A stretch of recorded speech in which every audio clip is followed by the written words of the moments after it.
Good morning, dear students. Italy unified.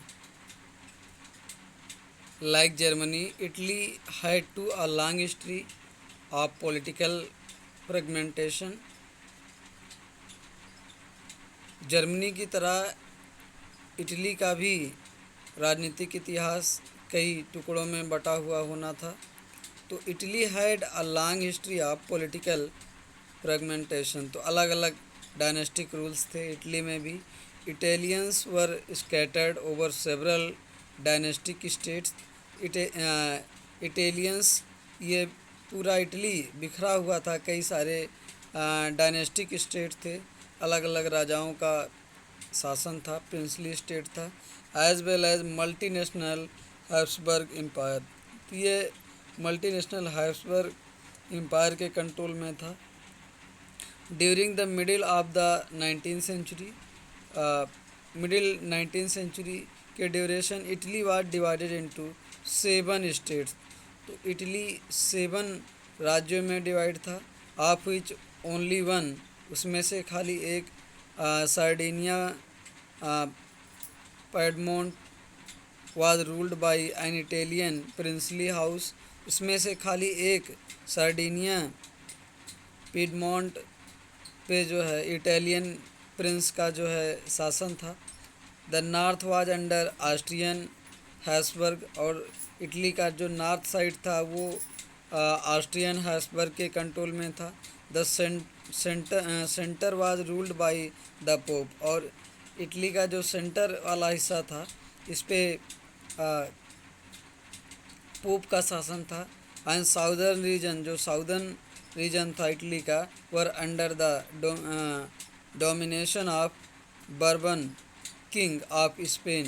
तो Spain का जो बर्बन डायनेस्टी का किंग था उसका शासन था। तो इस तरह से इटली में बहुत सारा डायनेस्टिक डिविजन्स था। Even Italian language had not acquired one common from one common form and still had many regional and local variation. तो इस तरह से इटालियन लैंग्वेज को कॉमन फॉर्म के रूप में, कॉमन भाषा के रूप में नहीं स्वीकार किया गया था। And still had many regional and local variation. तो कई सारे स्थानीय विभिन्नताएं थी भाषा को लेकर के। During 1830, Giuseppe Mazzini had sought to put together a coherent program for a unitary Italian republic. तो 1830 में जिप्सी मजनी ने पूरे इटालियंस को यूनाइट करने का प्रयास किया। He had also formed a secret society called young Italy for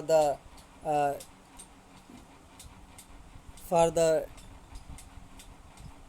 dissemination of his goals. तो अपने उद्देश्य की प्राप्ति के लिए इटली में जो है ये जिप्सी मजनी ने यंग इटली की स्थापना की थी।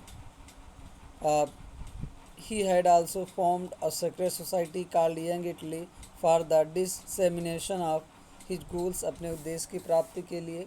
The failure of revolutionary uprising both in 1831 and 1848 meant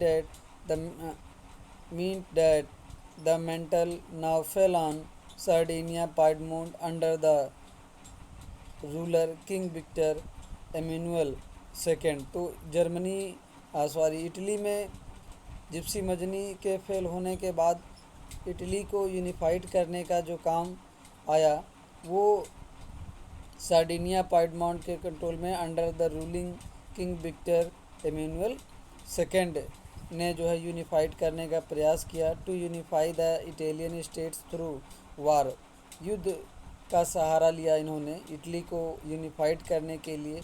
in the eyes of ruling elites of this region, तो जो रूलिंग एलाइट्स था, जो अभिजात वर्ग था, कुलीन वर्ग था जो शासन कर रहा था, ए unified Italy offered them the possibility of economic development and political dominance. Thank you.